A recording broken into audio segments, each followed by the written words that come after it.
You think highly evolved people prefer solitude because they're antisocial or misanthropic.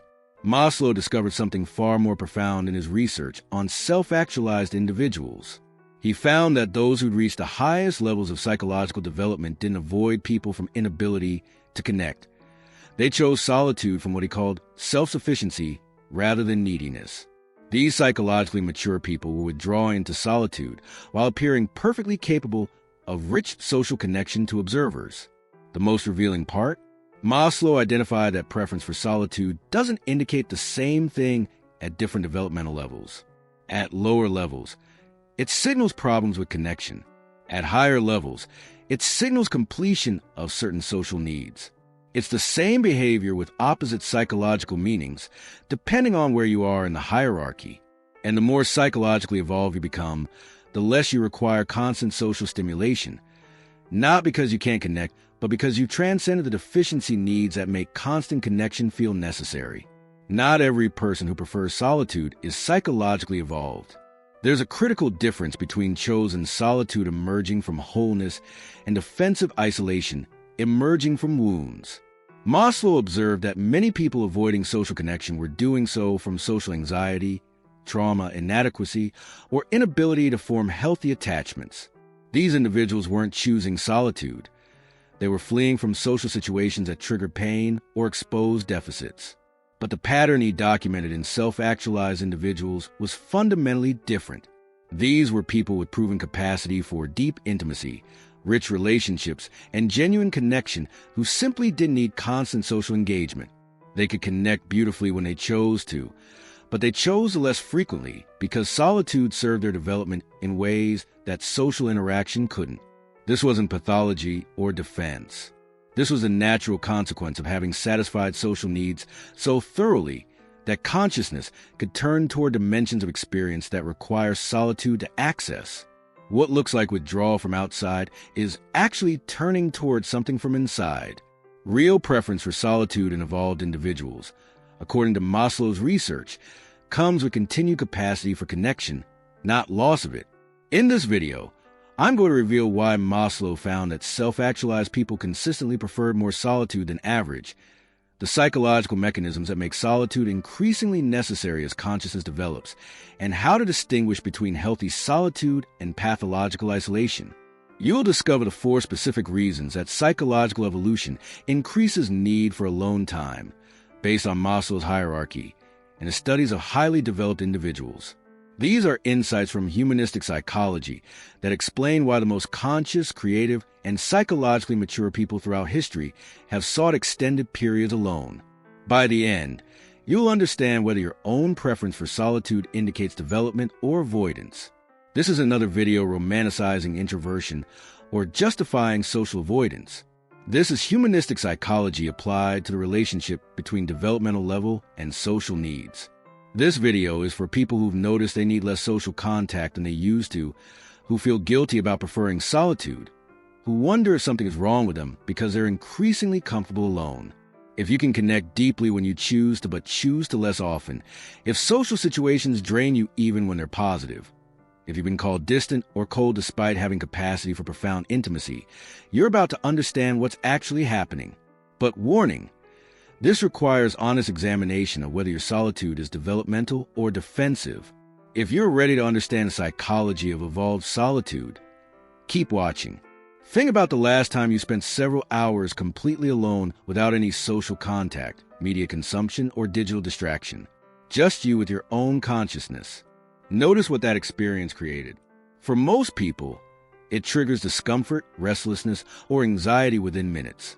They reach for their phone, turn on something for background noise, or find some way to avoid being alone with themselves. This isn't weakness. It's a normal response of consciousness that hasn't developed self-sufficiency. Maslow understood that people operating from deficiency needs require external inputs to regulate their internal state. They need social connection to feel valued, entertainment to avoid boredom, constant stimulation to prevent confronting what's inside. But he documented a completely different pattern in self-actualized individuals. They could sit with themselves for extended periods and experience it as nourishing rather than depleting. Solitude wasn't something to endure. It was something that replenished them. The psychological weight of this difference is profound. When you require external connection to feel whole, solitude feels like deprivation. When you've achieved internal wholeness, solitude feels like coming home. You move from using social connection to fill deficits to choosing social connection as enhancement of an already complete experience. This is what Maslow meant by transcendence of deficiency needs. You're no longer driven by what you lack, but drawn toward what serves your continued growth. Maslow's hierarchy provides an essential framework for understanding why solitude preference increases with development. At the third level, love and belonging, you need social connection desperately. Your sense of worth, safety, and identity depends on being included, accepted, and connected to others. At this level, solitude feels threatening because it triggers fears of rejection, abandonment, or not matching. You avoid being alone because alone feels like proof you're not lovable or that something is wrong with you. The more insecure your attachment, the more you need constant connection to manage the anxiety. At the fourth level, esteem, you still need significant social engagement, but for different reasons. You need recognition, validation, and acknowledgement from others to maintain your sense of worth. You need to be seen achieving, contributing, or being special. Solitude at this level can feel like lost opportunity. If you're alone, you're not being acknowledged, which means you're not building the esteem you need.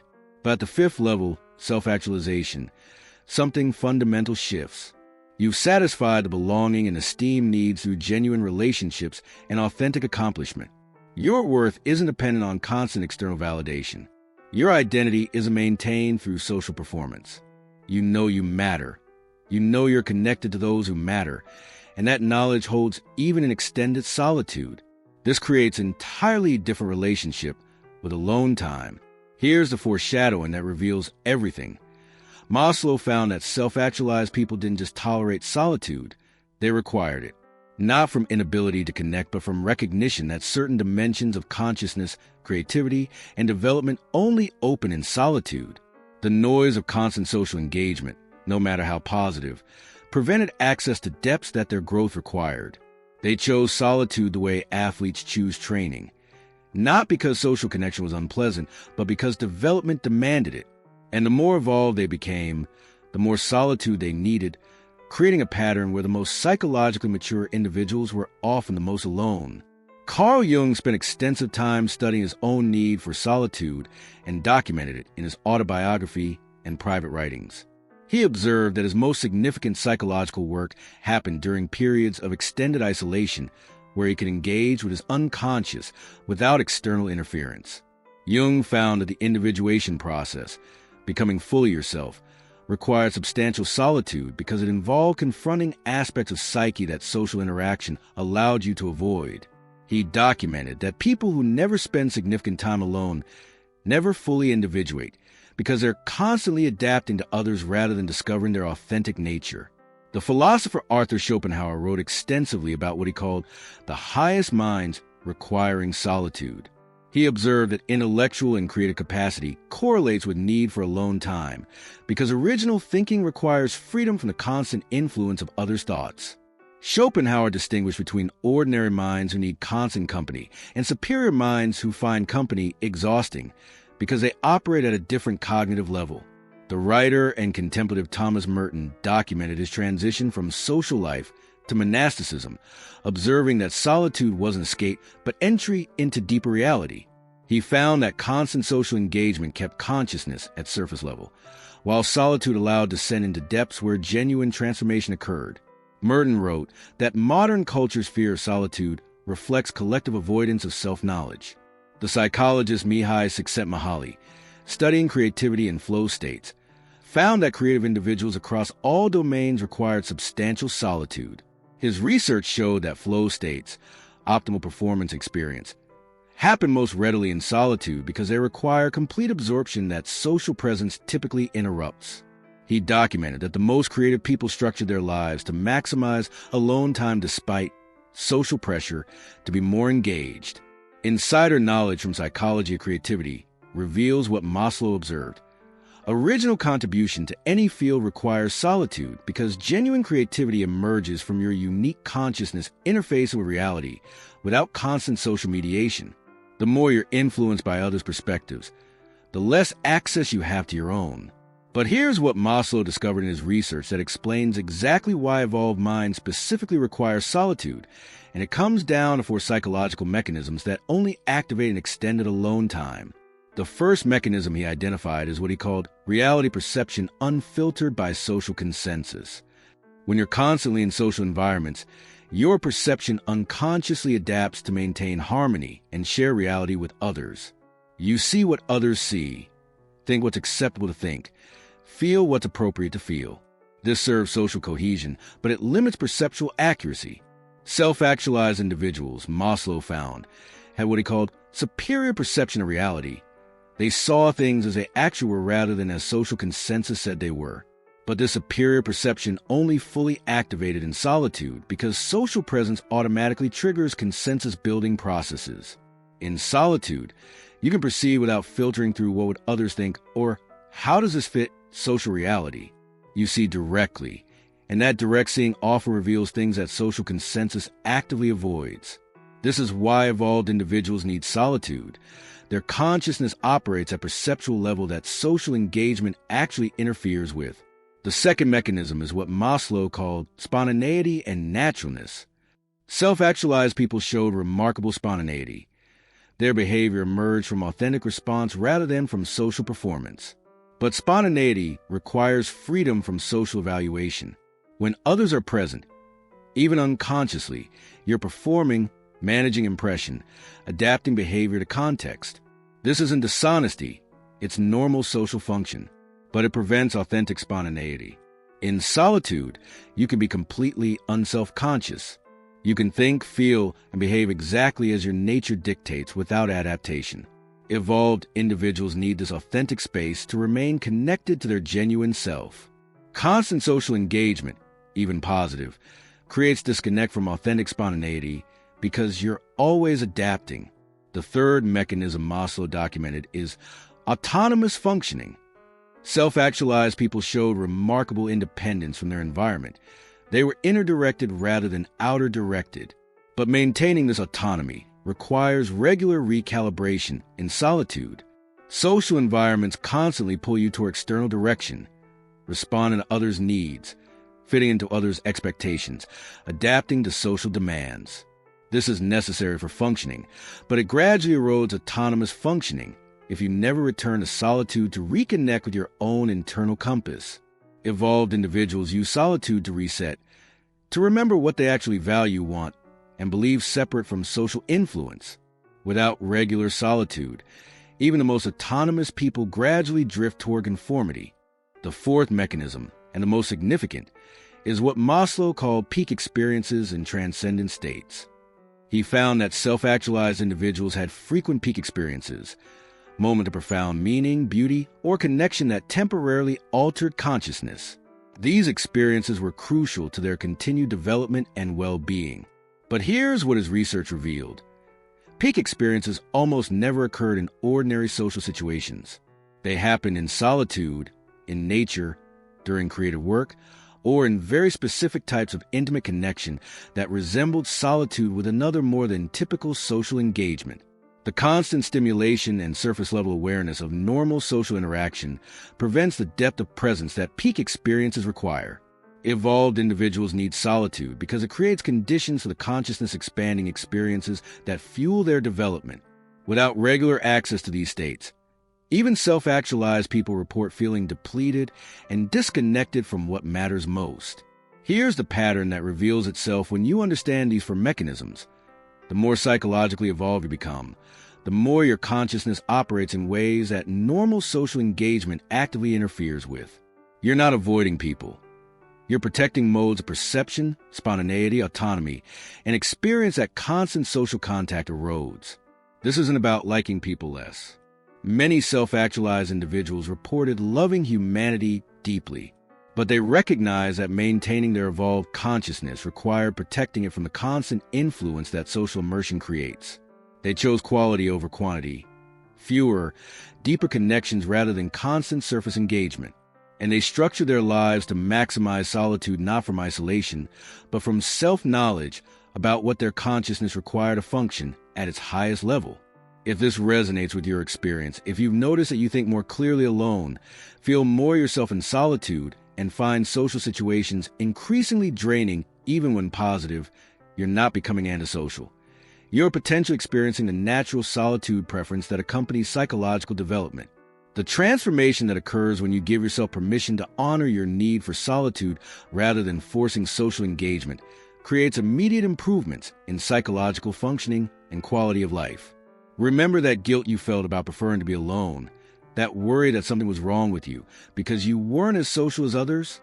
That dissolves completely when you understand this is developmental rather than deficient. Your energy levels increase dramatically because you're no longer exhausting yourself with social performance that your consciousness has outgrown the need for.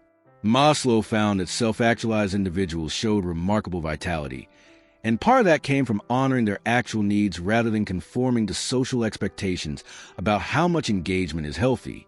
Your creative and intellectual productivity often explodes when you protect adequate solitude because you're finally giving your consciousness the conditions it needs to operate at full capacity. Your authentic self becomes more accessible because you're spending time in the only environment where it can fully emerge, alone, without social performance demands. Your relationships actually deepen paradoxically because you're choosing connection from genuine desire rather than from deficiency need. The people you do engage with get your authentic presence rather than your socially adapted self. Even your sense of identity stabilizes because you're maintaining contact with your internal reality rather than being constantly shaped by external social influence. You know who you are because you spend adequate time with yourself. Now here's where everything Maslow discovered reveals its full significance, and where preference for solitude transforms from something to feel guilty about into something to understand as marker of development. What distinguishes healthy evolved solitude from pathological isolation comes down to several specific factors. First, capacity for connection when you choose it. Isolated people have lost ability to connect deeply. Solitude-preferring evolved individuals maintain rich capacity.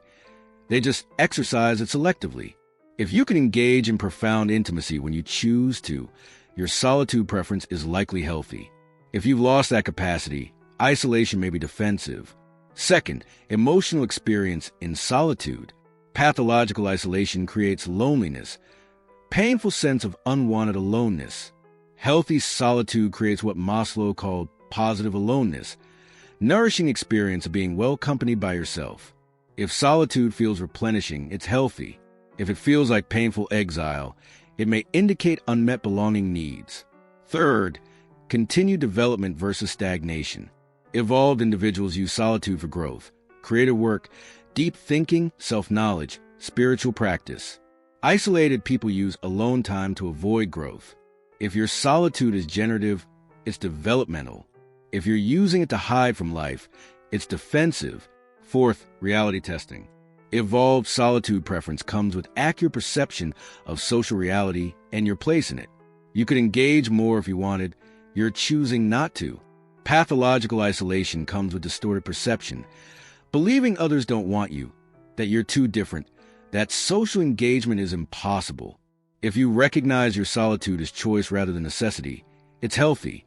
These distinctions allow you to honestly assess whether your preference for being alone represents evolution or avoidance.